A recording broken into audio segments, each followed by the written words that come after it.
আসসালামু আলাইকুম। প্রতিদিন বাচ্চার খাদ্য তালিকায় যদি কোনো না কোনো বেলায় বাচ্চারা মাছ মাংস না খায়, তবে এক বেলা অবশ্যই চেষ্টা করবেন ডাল খাওয়ানোর। এবং ডালে কিন্তু প্রচুর পরিমাণের ভিটামিন আছে। এখানে আমি মুগ ডাল নিয়েছি, সাথে মিক্স সবজি নিয়েছি।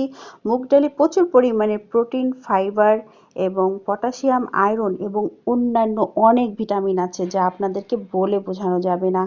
আমি ভালোভাবে ধুয়ে নিয়ে এগুলোকে বাচ্চাদের যে বেসিক মশলাগুলো আছে সেটা আমি অ্যাড করে দিয়েছি। তার সাথে দিয়েছি সয়াবিন তেল এবং ভালোভাবে হাতে মাখিয়ে নিয়ে আমি পরিমাণ মতো পানি দিয়ে আদা রসুন বাটা দিয়ে দিয়েছি এখানে।